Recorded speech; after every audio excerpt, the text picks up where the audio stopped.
ఈ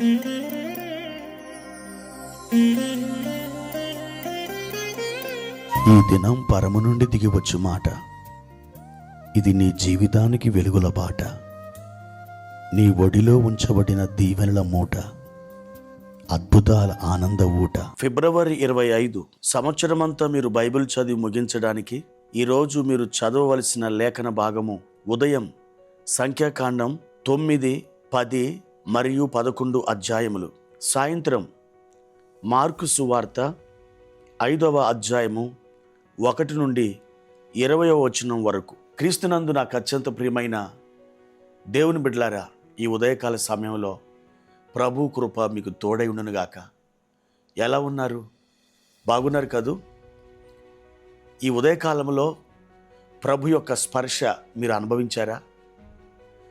ప్రభువుని మీరు సేవించి, ఆరాధించి, ఘనపరిచి, మహిమపరిచి ఆ తరువాత ఈ దినాన్ని మీరు ప్రారంభిస్తే అది మీకెంతో క్షేమం, అది మీకెంతో మేలు. ప్రియ దేవుని బిడ్డలారా, ఒక గొప్ప మిషనరీ జాన్ జీ ప్యాటన్ అనే గొప్ప దైవజనుడు చెప్పిన మాట ఏంటో తెలుసా?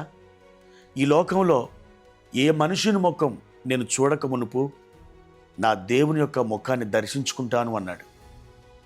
అవును దేవుని బిడ్డలారా, తాను జీవించిన కాలమంతా కూడా సూర్యోదయానికి ముందే ఆయన నిద్ర నుండి లేచి దేవుణ్ణి దర్శించుకొని ప్రార్థించి ఆయన స్వరాన్ని విని ఆ దిన కార్యక్రమాలు ఆయన చేపట్టేవారట. ఆ విధంగా నరమాంస భక్షకుల మధ్య పరిచర్య చేసి కొన్ని వేల మందిని ప్రభు కొరకు ఆ దైవజనుడు గెలుచుకున్నాడు. ఈరోజు మీరు అదే చేయాలి. మీకు క్షేమం, మీకు లాభం దేవుని ముఖాన్ని దర్శించడమే, ఆయనతో మాట్లాడడమే, ఆయన కొరకు జీవించటమే. ప్రియ దేవుని బిడ్డలారా, అటు రీతిగా మీ జీవితంలోని ప్రతి దినాన్ని ఒక ప్లాన్ చేసుకోండి. ఈరోజు ప్రభువారు మనకిచ్చిన ఒక మాట చదువుకుందాం. మలాకి గ్రంథం 3వ అధ్యాయము 11వ వచనం. మీ పంటను తినివేయు పురుగులను నేను గద్దించెదను, అవి మీ భూమి పంటను నాశనము చేయవు. మీ ద్రాక్ష చెట్లు అకాల ఫలములను రాల్పక ఉండునని సైన్యములకు అధిపతియగు యెహోవా సెలవిచ్చుచున్నాడు.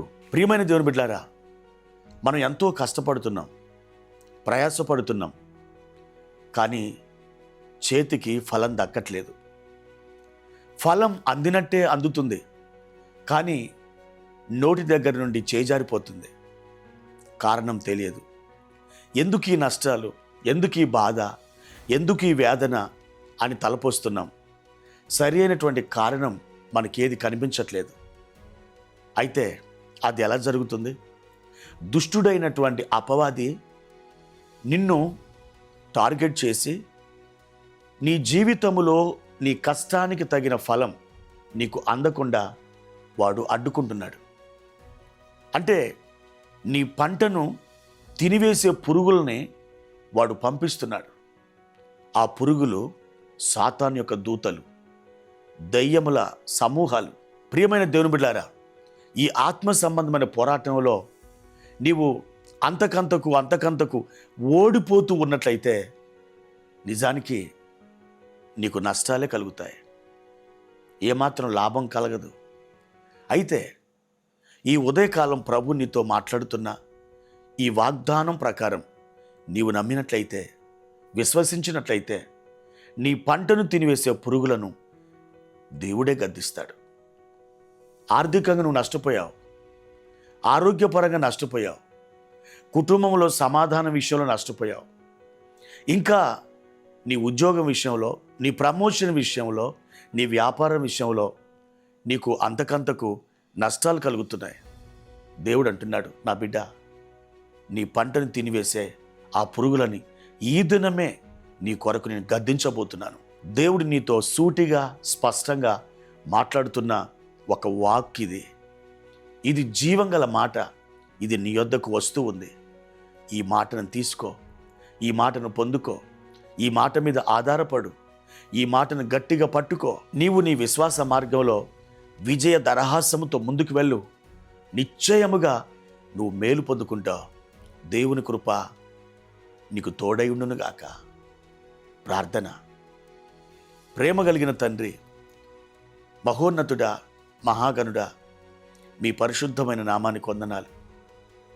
ఈ ఉదయకాల సమయంలో ప్రభువా, మీరు మాతో తేటగా, సూటిగా, స్పష్టంగా మాట్లాడుచున్నందుకే వందనాలు.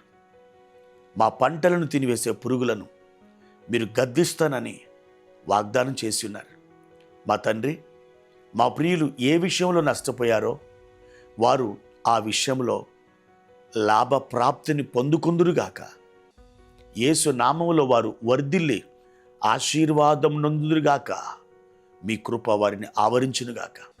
మా తండ్రి, ఈ ప్రార్థన మీరు వినియున్నందుకు వందనాలు. మా ప్రియులను మీరు ఆశీర్వదిస్తున్నందుకు వందనాలు. యేసు నామములో ఈ ప్రార్థన అడుగుచున్నాను తండ్రి. ఆమేన్.